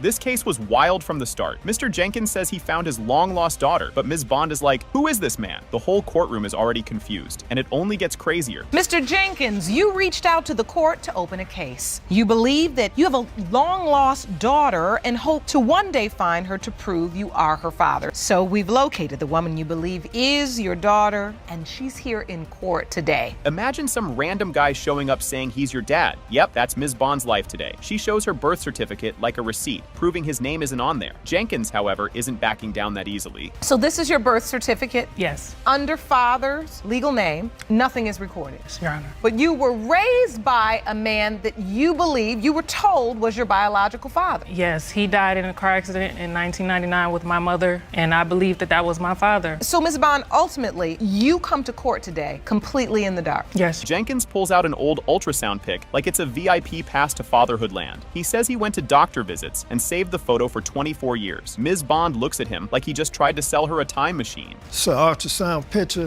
that I used to go to the hospital with her. You did. So when you found out she was pregnant, I was excited. I said, I got my first child. I got a girl. So this is an ultrasound picture of Ms. Bond. Yes. That you've saved all these years. Over 24 years, I've been saving that picture right there. Ms. Bond shares that she's been struggling and feels completely alone. Her story is heartbreaking, and the whole room gets quiet. Jenkins sees her pain, but she still isn't sure about him. I felt alone. You know, I didn't have anyone to talk to. I didn't have anyone. I lost my mother and my father, and I didn't have anybody. I'm still struggling. I'm homeless. I'm trying to get my children, and I have no one on my side, and I just feel so alone. I feel like a part of me is really missing. How many children do you have? I have 2 sons. There, Jenkins goes full movie dad mode and swears he's here now. He promises to love and support her, but she's still like, we'll see. The courtroom feels like a dramatic soap opera at this point. Excuse me, Your Honor, she got me.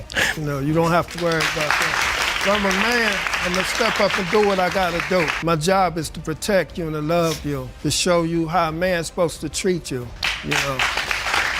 I missed that growing up. I didn't have a father figure to tell me, right from wrong. Today, I made a lot of wrong decisions because I didn't have anyone there. Jenkins says he's been searching everywhere. Social media, phone numbers, knocking on doors. Ms. Bond is like, sir, how did you have my number and still not find me? Honestly, she's got a good point. I used to go over one of your family members' house. I used to come over there every Christmas. I used to go there.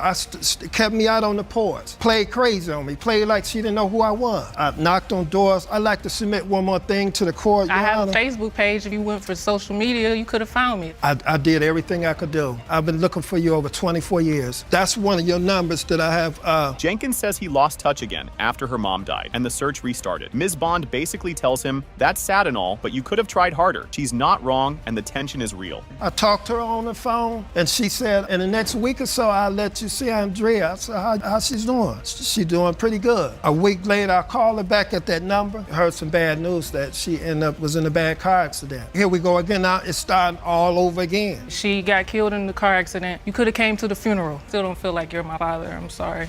Judge Lake explains that since Jenkins isn't on the birth certificate, he had no legal rights to see her. So even if he wanted to, he couldn't just pop up like, "Surprise, I'm your dad." Now, it's time for the DNA test. When you submitted your birth certificate to the court and under father, there was no name listed, because he was not listed, he doesn't have any rights to see you or to stake any claim to visit you, anything. The room holds its breath as Judge Lake opens the envelope. It has been determined by this court, Mr. Jenkins, you are her father. I mean, it's just, if I pulled up the profile of cheater, con man, clown, and coward, Results. your face would be next to it.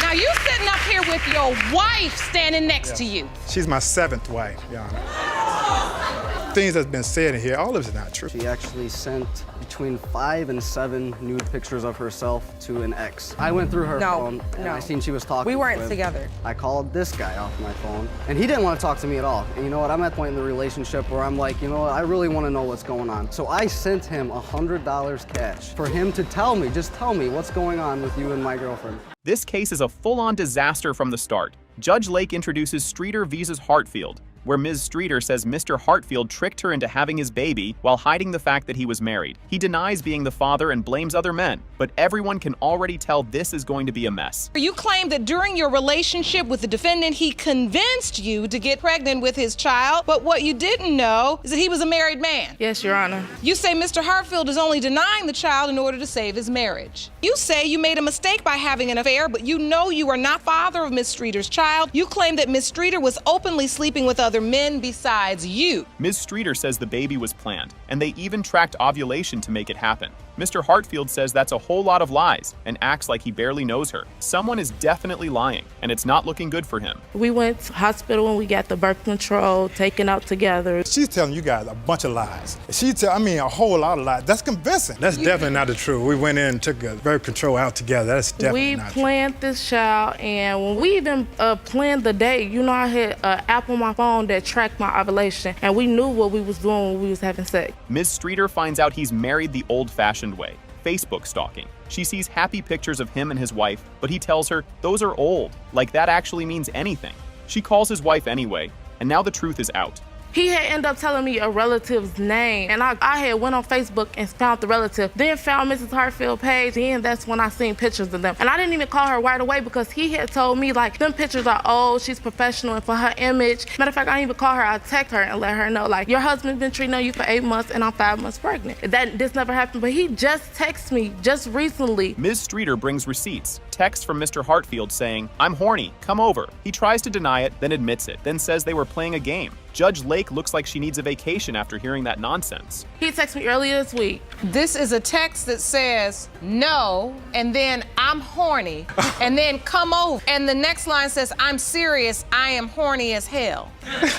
That is true. I did send those messages. Oh, you did? Yes, I did. Hold on, let me explain to you why. Because of this game that she and I like to play, that she likes to play. Now, Mr. Hartfield says he only texted her because she threatened to call his wife. He even claims she was blackmailing him over a stolen car. The excuses just keep getting dumber, and the judge is over it. Your Honor, I am dealing with a 22-year-old. It's because I didn't do things for her from the extortion that she's been doing to me that she was gonna call my wife. That time she did. Next time, she said she was gonna report that I stole her car. So I'm in a situation where I either get locked up if I don't play her little childish game. Entertain her, you pacify her with flirtation. Mrs. Hartfield finds out about the affair through a random text from Ms. Streeter. She confronts her husband, and he hits her with, "She ain't nobody." She decides right then and there that she's done with this nonsense. The text message that I received from her. You get a text message. I'm in a relationship with your husband and have been for 8 months, and I'm pregnant. And that's it. Bleepity bleep is going on here. And I asked him about it, and he said, oh, she's just some little girl. She ain't nobody. I didn't like texting, so I called her. We had a conversation to which I told her, best of luck. Ms. Streeter says Mr. Hartfield was excited at the hospital and signed the birth certificate. But then, at the last second, he freaked out and had his name removed. The evidence is right there, but he still tries to talk his way out of it. He was there when the baby was born. You know, that's my baby, that's my boy. I never got to see none of my kids. He needs to be in the house with both parents. Were you telling her these things, Mr. Hartfield? I tried to get him to sign the birth certificate. The reason why, he signed it at first, but it was time for the witness to see us, and he like, you too anxious about me signing this birth certificate. You know what, miss, take my name off, talking to the witness. Like, Mr. Hartfield says she told another man he was the dad too. Ms. Streeter calls him a liar. And honestly, at this point, we all believe her. The judge looks 2 seconds away from throwing her gavel. What do you mean? You say you're not the only There's man? a guy in our local town that she's also told him that he was the father, and she promised to give him some more loving once she had the child. for me, I feel like it's an iffy thing with him. If I don't want to be with him, he don't want to be with the baby. But it's times when I have to come over and he's Your Honor, the that baby. is absolutely crazy nuts what she's saying. Turns out Mr. Hartfield had a whole secret apartment that his wife didn't know about. Ms. Streeter found out first and dropped that bomb right on his wife. The pictures of him hanging out with the baby at this secret hideout just make it worse. I never had a Ms. relationship Hartfield, with her. you felt like he was living with you when he was sleeping with her. Yes. And you didn't know about this other place. I did not know about the other place when she told me. I have pictures of him he and my took son pictures, spending yes. time together. Spent times with my son when he claimed. Is this at the other place? Yeah. And this is that's baby me. Caleb that's right. I together. did that last week, actually. Judge Lake has had enough and calls him a cheater, con man, clown, and coward. The audience claps because she's saying what we're all thinking. But now, the moment we've all been waiting for, DNA results. I mean, it's just, if I pulled up the profile of cheater, con man, clown, and coward, Results. your face would be next to it. Now, you sitting up here with your wife standing next to you. She's my 7th wife, Your Honor. Things that's been said in here, all of it is not true. The results are in, and guess what? It has been determined by this court. Mr. Hartfield, you are the father. This whole mess is about to be a roller coaster. Miss Whalen says Mr. LeBlanc, a married man, is the dad of her son, Vincent. His wife says if the DNA test proves it, she's out. Ms. Whalen, you admit you've been in a sexual relationship with Mr. LeBlanc, a married man, and claim he is the father of your 2-year-old son, Vincent Whalen. You are determined to prove that you are not the father of Miss Whalen's son in hopes of saving your marriage. Yes, Your Honor. This man acted like science was lying to him. Miss Whalen took multiple pregnancy tests, and he still sat there like, no way. Meanwhile, his wife had no clue a text was about to ruin her day. Back when I was pregnant, he was staying in my house. It was one night I was telling him that I might be pregnant because I hadn't started my menstruation, so he went out and got some pregnancy tests, asked me to take them. He sat on side my bed holding his head. When I took the first one, I gave it to him and it showed that I was pregnant, and he still sat there and said, oh man, this can't be true. You can't be pregnant. And it was only because he didn't know how he was gonna go back and tell his wife that I was pregnant. Imagine getting a text saying, I can't believe I did this again. No phone call, no explanation, just a casual message about a whole other baby. And that little word again? Oh, it's about to cause chaos. I found out about Vincent through a text message through my husband. No phone call. A phone call's not even good enough I for need that. to see you face to face. None of that. It was through a text message. The text message stated, I can't believe I did this to you again. Again. The word I'm hearing is again. Right, again. Turns out Vincent isn't even Mr. LeBlanc's first secret baby. He already has another child, Jaden, from a previous affair. The judge and Mrs. LeBlanc are both officially done with him. Prior to Vincent, there was Jaden. Who's the mother of that child? I am. That's my 3-year-old. Unfortunately, yes, sir. To make the exact same mistake again? And that's, Your Honor, why I didn't want, at that time, when she was telling me about Vincent, her being pregnant with Vincent. The judge shuts everyone down real fast. She says both women are letting this man run back and forth like a lost puppy. And just when you think it can't get worse, he pulls out another excuse. None of you all gonna come out looking any better than the other one. It's a mess. And it's babies coming into the world and a daddy going back and forth between houses. I'm just trying to figure, I'm like watching a tennis match. I got a married man bouncing back and forth between his mistress and his wife. You all letting them, then you all wanna come into court and downgrade one another. Come on, man.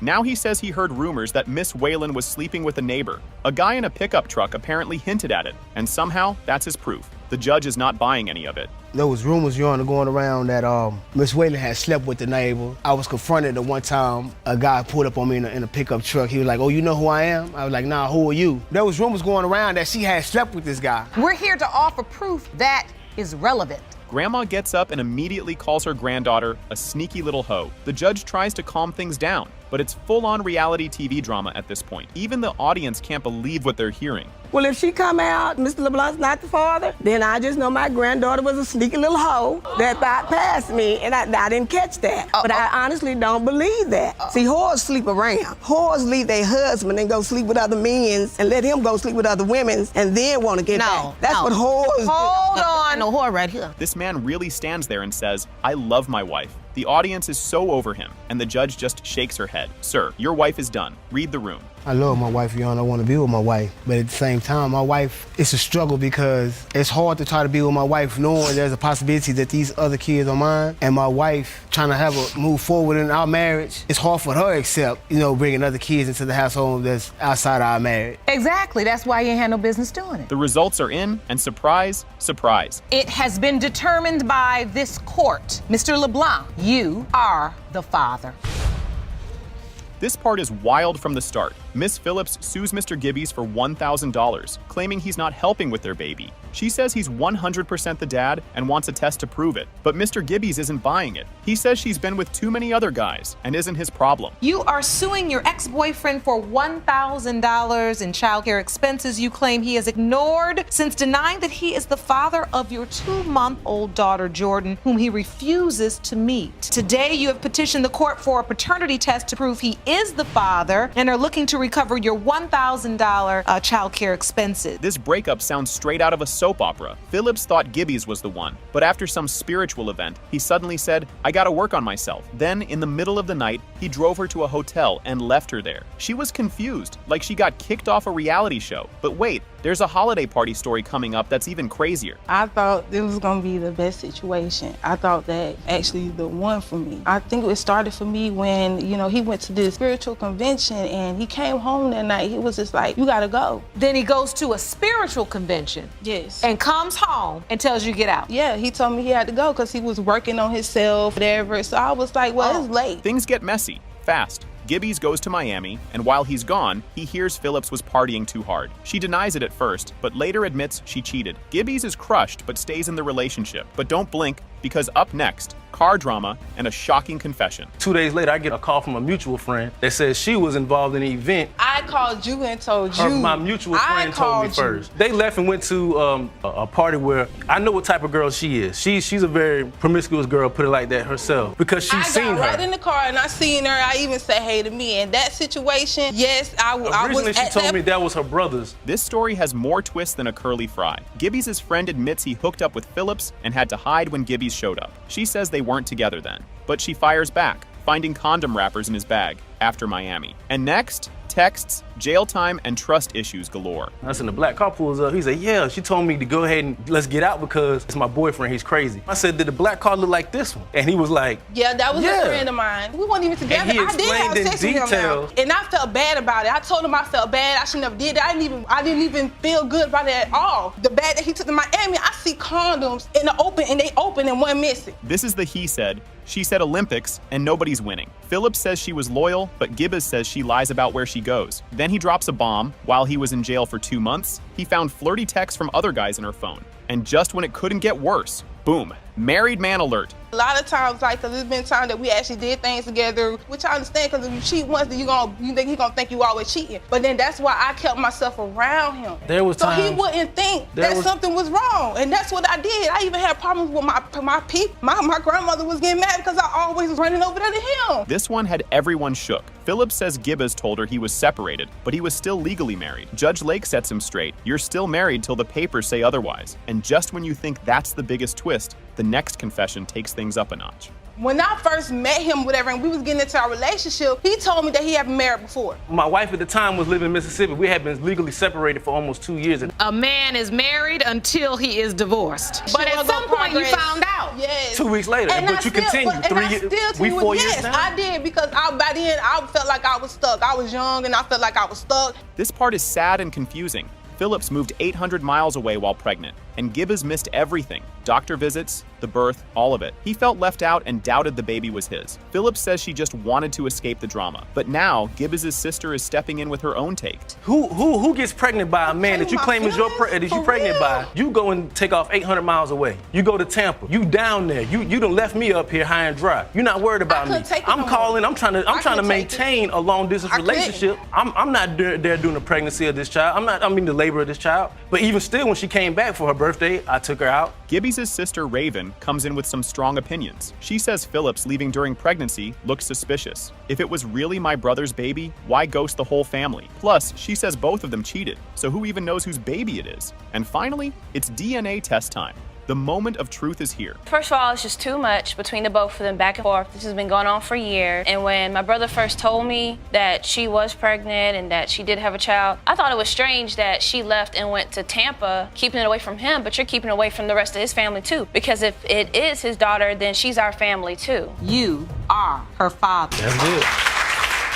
This part was wild. A man on his deathbed swearing a kid isn't his? Ms. Richardson asked her husband if he wanted to see the child, and he flat out said no. He kept denying it until his last breath, leaving everyone convinced he wasn't the dad. Your Honor, at my husband's deathbed, I had asked him, did he want to see his child? He said, that's not my child. So he kept telling me all the way until he took his last breath that she was not his child. And you feel like at that point, if he did feel it was a possibility it was his child, he would have told you? Yes, Your Honor. How do you not know a man is married when his whole family does? Ms. Russell says she had no clue until his mom told her after he had already proposed. She swears she was only with him, but things were about to get way messier. I wasn't told about a wife until I was with the mom one day, and I told her that he had asked me to marry him in a text. She said, I don't know how he gonna ask you to marry him when he already married. He told me that they were separated and that he was waiting on her to pay for a divorce because he couldn't do it. Lisa. But that's not what he told me. And my daughter-in-law, and that's that. Imagine grieving your husband and finding out he had a secret kid. Ms. Richardson got a letter from her mother-in-law spilling all the tea. She found out about the other woman, the baby, and got sent a picture of the child all at once. I found out from my mother-in-law. She wrote me a letter and we talked over the phone, and she told me that he had a girlfriend, and she also told me that he had a baby. She sent me a picture of the child. I don't even know what to say really about this because I'm very devastated, I'm upset, I'm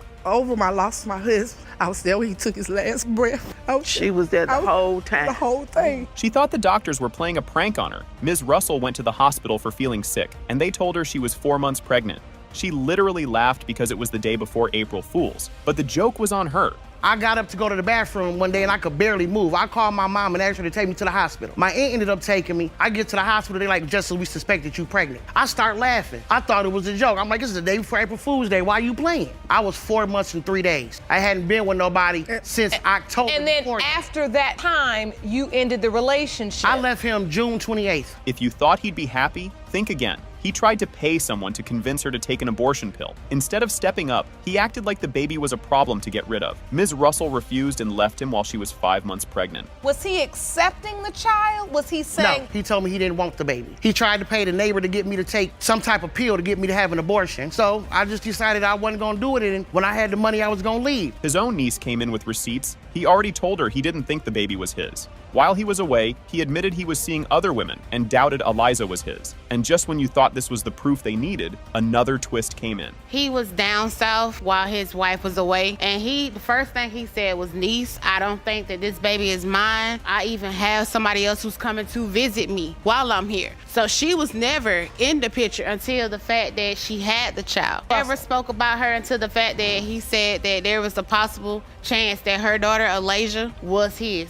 A DNA test was already done before, but it gave no real answer. Ms. Hill, Mr. Richardson's mom, took a test with the child, but it came back inconclusive. This only made them more sure the baby wasn't his. So you've taken a DNA test prior. You did. Yes, and conclusive. After my son had passed away, there was a letter came through the mail. It said for child support. I opened it up because my son is dead. So what is this all about? They said, well, ma'am, since he dead, we need a DNA test did on you. When the paperwork came back, it was inconclusive. Boom. It has been determined by this court. Ms. Hill and Mr. Richardson Sr. are related to Eliza Richardson. Thank you, That's all we want. That's all we want. Right away, things get wild. Mr. Green says Mrs. Green cheated all the time, so he's not sure Keegan is even his kid. Mrs. Green says, no, you cheated first. You claim that the defendant repeatedly cheated on you during your marriage with both men and women. You state you have every reason to doubt that you are 1-year-old Keegan's biological father because of Mrs. Green's sexual track record. And you've petitioned the court for a paternity test. Mrs. Green, you say Mr. Green wasn't ready to be married and that he was the promiscuous one. Mr. Green says she'd disappear for hours with weird excuses. One time, she said she was going to Burger King, but came back 3 hours later. Bro, what were you doing? Grilling the burgers yourself?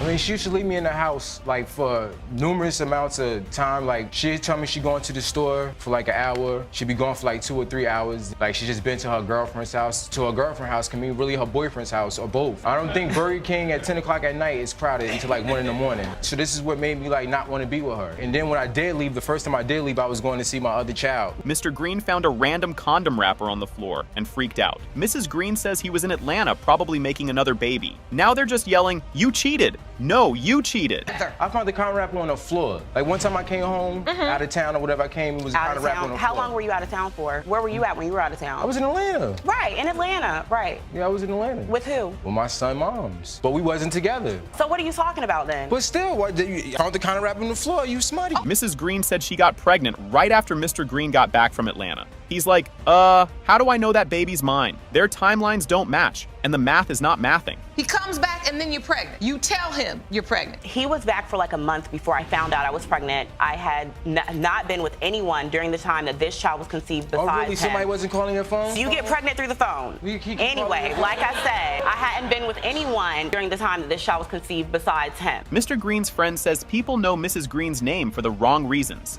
Judge Lake is like, gossip isn't proof, dude. Basically, his testimony was just one big rumor sandwich. Basically, she turned up. They both turned up. I want you to explain to me in respectful language, if possible, what turned up means. Enlighten me. No holds barred. Everything is a go, basically. Sexually. Everything is a go, yes. Understood. Multiple partners. Vegas in the bedroom. Mrs. Green's friend says Mr. Green left right after the wedding. She says both of them need to stop fighting and be parents. Finally, someone with some sense. Me and Whitney have been friends for a very long time. When, not too long after they got married, probably about 2, 3, maybe 4 days after they got married, she called me crying and she was like, my husband left. This is 4 days after you get married. When you get married so you don't have to chase people. You've been chasing and running from the beginning. Mrs. Green cries and says she loved him, but never felt respected. She's just tired of all the drama. Before she can move on, she needs the truth about Keegan. I've been through so much with him that isn't relevant to this case, even relevant to what's going on right now. When I married this man, he had a child on the way. But I loved him and I wanted to be with him. I had to deal with him going back and forth. And he already had a child too. Like I said, I loved him, so I married him regardless. But I never feel like I was truly ever respected as his wife from day one. Judge Lake reads the results. As it relates to 1-year-old Keegan Green, Mr. Green, you are the father. Now turn up to that. Turn up now. Whoa, this one starts off super crazy. Mr. Smith left town because he thought the baby wasn't his. Melody's yelling, he's denying, and now they're in court like it's an episode of a soap opera. Ms. Melody, you and the defendant are separated and living in different states because he says he's not the father of your 9-month-old baby, Savannah. Mr. Smith, you say the plaintiff's continuous lies and infidelities are proof that you are not the father of her daughter and you refuse to move back in. Mr. Smith said the baby was way too dark to be his, like he thinks babies come out with ID photos. Melody said it was bruising from being born early. He still packed his stuff and said, I'm out. No. I moved hundreds of miles away because when my baby was born, she came out 5 shades too dark compared to me. I mean, we're both very... She was 2 months early. No, we're both very white. 2 months early. I wasn't fully dilated when she came out. She was bruised. He hasn't even seen our kids in a month. He's been gone for months. No, you he doesn't call, he doesn't help. I'm doing it all by myself. This man found Craigslist messages and went full detective mode. He even called the guy like, you messing with my girl? Melody says, nah, she was just selling cars. Okay, Your Honor, I was going through her phone like normal, I believe normal married couples do. They check check up on each other's stuff. I mean, I do. But only because there was a history of infidelity. We're doing a little investigation, going through her phone. Looking, and I see that she's talking to some guy. So what do? I pick up my cell phone, I call him, and I say, hey, who is this? That's when he tells me, oh, I had an ad on Craigslist looking for a girlfriend. Melody admits she planned drinks with the Craigslist dude, but says it didn't happen. The judge side-eyed her hard. Mr. Smith looked like he just won a game show. We were supposed to go out for drinks. We were supposed to meet up. We never actually did. That's why we're here. You don't come all the way to paternity court to come up in here and tell a lie, because at the end of the day, the DNA is going to show whether you're lying or not.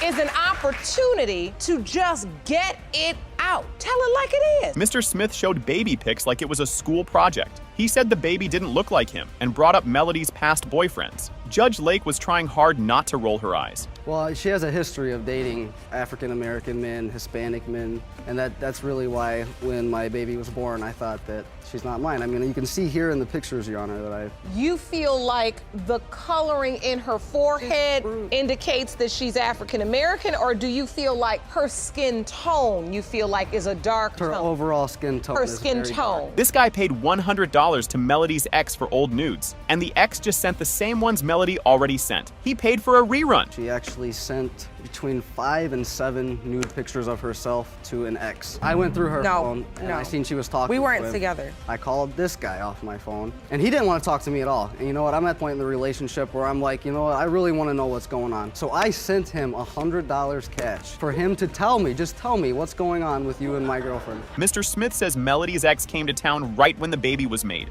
He thinks that proves it all. Melody's like, I didn't even see him. And I just recently found out that right around the time that she sent those pictures to him was when he actually came into town, right around the time she got pregnant. I haven't seen him in over 2 years. Are there any other instances that make you doubt? No, he's just very jealous. He comes up with stuff. I applied for jobs on Craigslist. I went and applied for a job for cleaning. Smith skipped the baby's birth because he had doubts. Melody was heartbroken, raising babies while he vanished. The court looked ready to explode. Because there's so much infidelity on her part that, I mean, I'm still young. I've been courting her and the kids for years now. No. And for her to just disrespect me like that, go off cheating I've never everybody cheated that on she him. wants to. He's the only one who's ever cheated in our relationship. I've been faithful. Yeah, I talked to somebody. Now we're not together. Now I'm raising my kids on my own. We're married. We're supposed to be together. Mr. Smith, you are Savannah's father. No.